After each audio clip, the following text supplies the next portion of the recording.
Ave Maria, cheia de graças, o Senhor é convosco. Bendita sois vós entre as mulheres e bendito o fruto do vosso ventre, Jesus.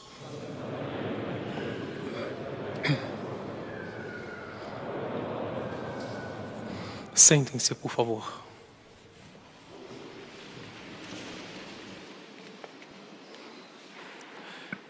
Existem sentimentos que por vezes são suscitados em nossas almas, que se nós não combatemos, eles podem ter péssimas consequências. Um sacerdote, uma vez, sofreu as consequências de um sentimento ruim. Chamava-se João, Padre João. Esse padre teve uma infância relativamente simples, era de condições módicas, a família dele. Entretanto, ele tinha um desejo muito grande de ser padre. E ele resolveu entrar para os estudos no seminário. Era muito esforçado, muito dedicado, e por isso ele se destacou nos estudos. Acabou se graduando, foi ordenado, e depois chegou até fazer doutorado. Ele, sobretudo, tinha um empenho em fazer muito bem as almas, era um grande pregador. E ganhou fama de grande pregador. Então, umas pessoas de certa influência numa corte, na Boêmia, atual República Tcheca, apresentaram um padre como uma boa referência para assumir cargos na corte. Ele não aceitou porque era muito humilde e o desejo dele era fazer bem as almas. Houve uma insistência muito grande, até que uma senhora quis confessar-se com ele e quis que ele se tornasse confessor dela. A senhora chamava-se Joana. Era nada lá mais, nada menos do que a esposa do rei. Ele assentiu e, com a presença ali na corte, ele aceitou também. Acabou aceitando o encargo de distribuir esmolas. O rei acumulava valores para fazer bem para os pobres. E esse sacerdote, Padre João Nepomuceno, fazia a distribuição das esmolas em nome do rei. Mas aconteceu que o rei começou a sofrer de um sentimento ruim. A esposa do rei era muito piedosa e ela passava boa parte do dia rezando numa igreja. O rei, que era adúltero, não era mais uma pessoa de confiança. Em geral, quando a gente não é pessoa de confiança, a gente desconfia de todo mundo. E foi o que aconteceu com ele. Ele começou a desconfiar da esposa e começou a ter sentimentos de ciúme muito fortes em relação à pessoa dela. Mas ela era boa, ela era piedosa, ela rezava. E o rei sabia que o padre João Nepomuceno atendia a ela em confissão. Me chamou um dia o padre para conversar com o padre e perguntou para o padre: Padre, e a minha esposa, o que ela anda fazendo? O padre não podia dizer, não podia revelar, porque afinal, ela se confessava com ele e ele tinha que guardar o segredo da confissão. E na verdade nada acontecia de mal com ela.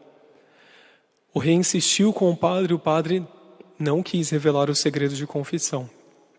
E o padre começou a ser perseguido pelo rei. Até que um dia o rei resolveu inclusive aprisioná-lo, torturá-lo para que ele revelasse.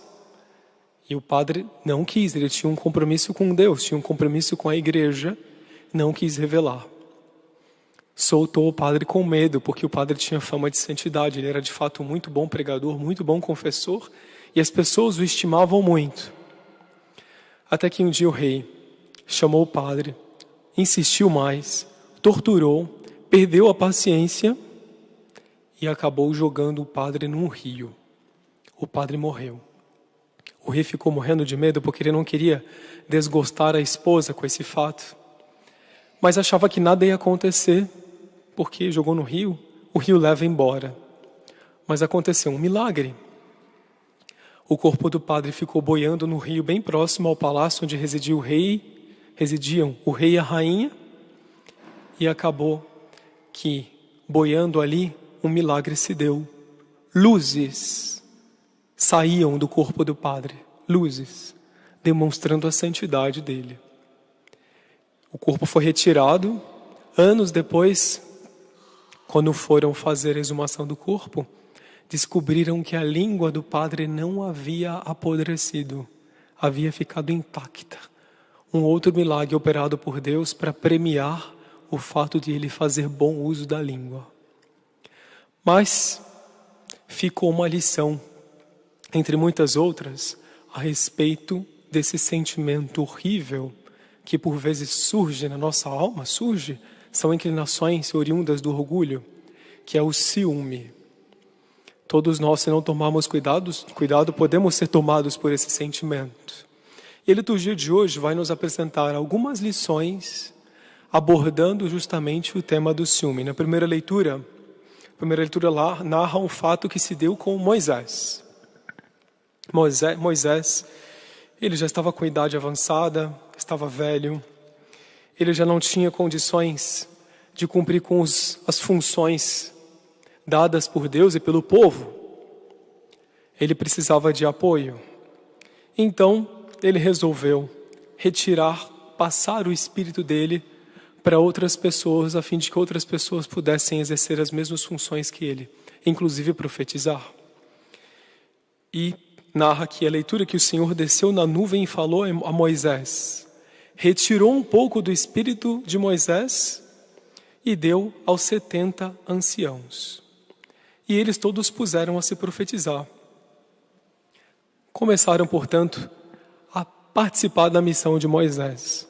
Só que haviam 2 anciãos que não estavam juntos no momento que o Espírito do Senhor se difundiu ali. Eram eles Eldad e Medad, mas eles estavam na lista, eles constavam entre os escolhidos. E o que aconteceu? Eles começaram, no lugar onde eles estavam, começaram também a profetizar. E aí um jovem correu para Moisés e falou, olha, Eldad e Medad estão profetizando.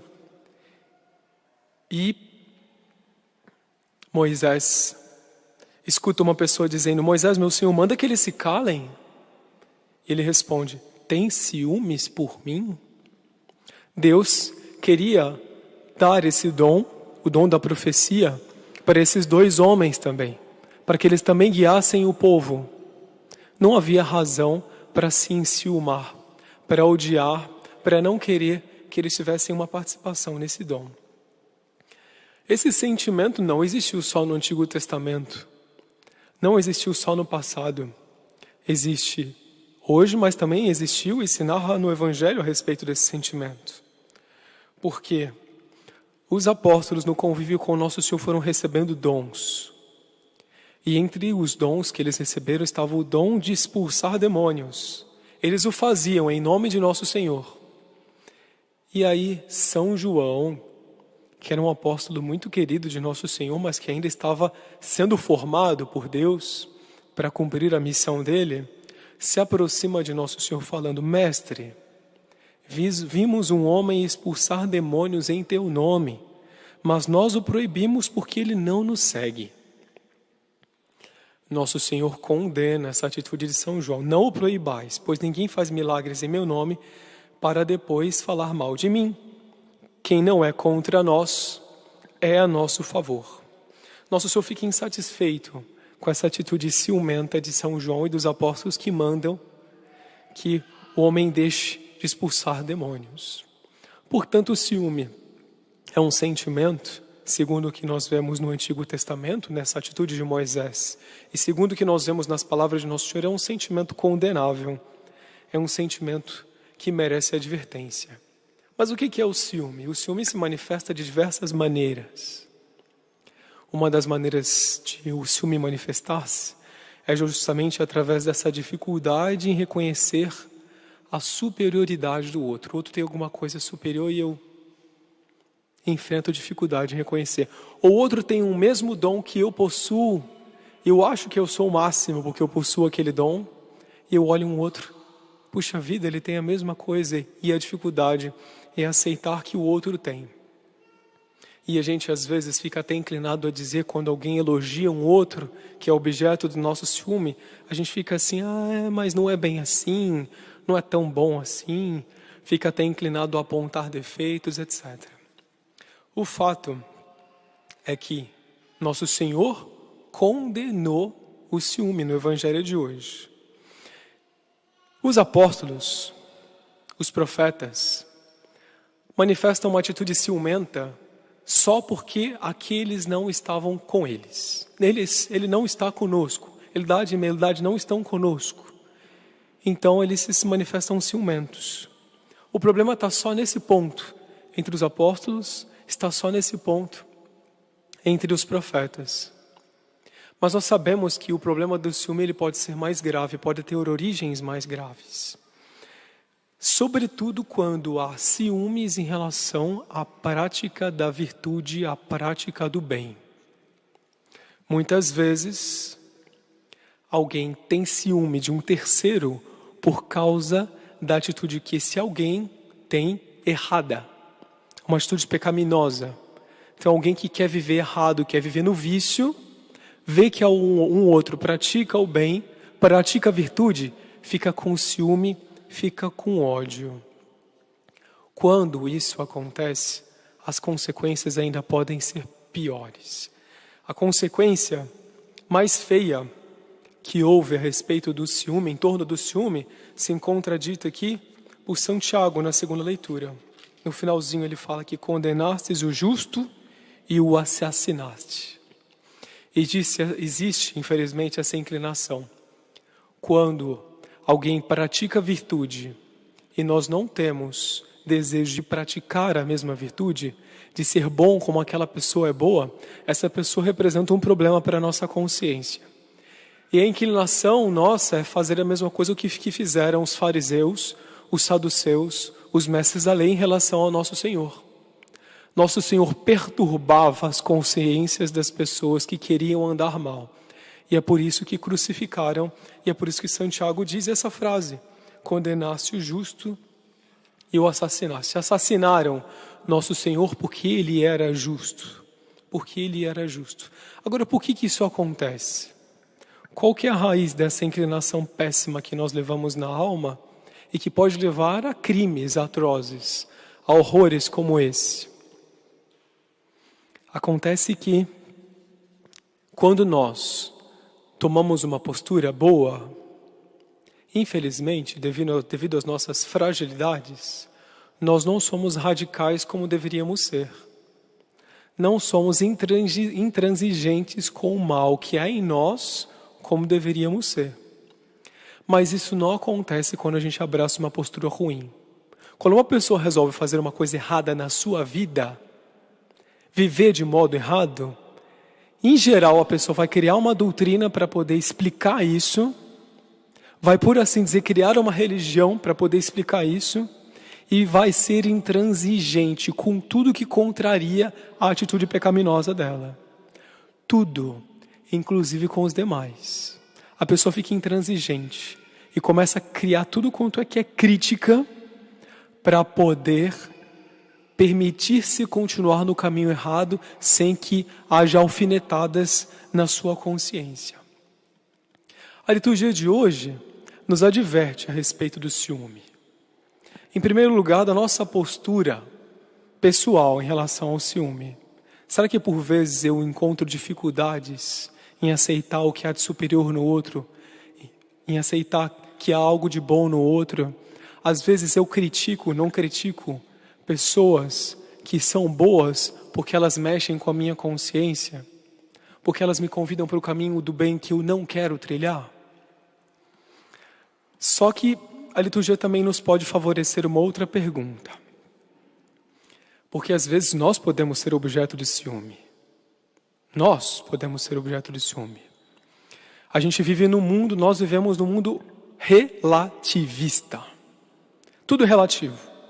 Tudo é relativo. Não existe o certo e o errado. Depende da cabeça da pessoa. É subjetivo se é certo ou se é errado. Não existe o bonito, não existe o feio. Depende um pouco dos conceitos de estética. Não existe o bom ou ruim. Tudo depende. Tudo é relativo. Tudo é relativo. Ora, se esse relativismo vai sendo levado até as últimas consequências, com rigidez, daqui a pouco já não se pode falar mais em Deus. E de fato, em muitos lugares, há muitas pessoas já não se pode falar mais de Deus. Por quê? Porque o mundo relativista diz que não existe certo e errado, e para Deus existe. Para Deus existe o certo e o errado, e Deus quer que nós façamos o certo e evitemos o errado. Para o mundo relativista não existe o belo e o feio, mas para Deus existem coisas belas que estão de acordo com Ele e coisas feias que não estão de acordo com Deus. No mundo relativista não existe o bom ou o ruim, mas para Deus existe. E tudo que fala de Deus fala dessa divisão que há: bom, ruim, certo, errado, bonito, feio. E é por isso que o mundo relativista, quando se depara com alguém que tem esse conceito na cabeça ou com uma instituição, quer acabar, quer destruir. Aqui nós nos encontramos nessa igreja, ou assistindo a missa pela TV Arautos, com o desejo de sermos bons e de acabar com aquilo de ruim que há em nós, com o desejo de viver de acordo com Deus. E por isso pode ser que nós sejamos objeto de ciúme. Pode ser que olhem para nós e queiram nos condenar, porque nós carregamos em nós esses princípios todos que Deus nos transmite: do certo, do errado, do bom, do mal, do bonito, do feio. Nós queremos o bonito, nós queremos o certo, nós queremos o bom, nós queremos Deus. Uma pessoa que tem isso na alma é uma espécie de estandarte da presença de Deus. Faz o tempo todo os outros lembrarem: existe Deus, e acaba sendo objeto de ódio. O mundo deplora isso, porque no mundo aí fora, tudo é permitido, só a virtude que não. No mundo aí fora, se desenvolvem todo tipo de doutrinas pecaminosas, absurdas, mas não se pode falar da doutrina de Jesus Cristo, não se pode falar de uma doutrina que encaminha as pessoas para o caminho do bem, que purifica as pessoas dos seus pecados. No mundo aí fora, pode-se falar de todo tipo de prática religiosa, menos a prática verdadeira, a prática que expulsa demônio. Essa não, essa é pesada. Pode-se até beijar o pé do demônio, mas expulsar o demônio não. Tenho certeza que para quem vive no mundo sabe que essas palavras aqui pronunciadas não são um absurdo. É como está o mundo relativista aí fora. Só o certo, só o correto não tem espaço nesse mundo. E é por isso que muitas vezes nós que queremos o caminho do bem, vamos ser perseguidos. E que postura tomar diante disso? O Evangelho fala da repulsa que nosso Senhor tem em relação àqueles que conduzem os outros para o caminho do mal. Ele fala: nosso Senhor, se alguém escandalizar um desses pequeninos que creem, melhor seria que fosse jogado no mar com uma pedra de moinho amarrada no pescoço. Que condenação sofrerá as pessoas que não admitem os bons e conduzem os demais para o caminho dos maus. Só por essa frase de Nosso Senhor a gente já treme. Que condenação! E Nosso Senhor é ainda mais radical quando fala a respeito daquilo que leva a pecar. É uma proposta que Ele nos faz. Se teu pé te leva a pecar, corta-o. Se teu olho te leva a pecar, arranca-o. E as pessoas que levam os outros a pecar, o que Deus faz com essas pessoas? Essas palavras de Nosso Senhor nos induzem a uma confiança. Se nós formos firmes no caminho do bem, independente de um mundo que prega o contrário, nós, no devido momento, vamos receber o prêmio, e no devido momento, aqueles que conduzem os outros para o caminho do mal vão receber o devido castigo. Vão receber. E ademais, não custa, convém lembrar aqui que Nosso Senhor diz que as portas do inferno não prevaleceriam contra a igreja, jamais.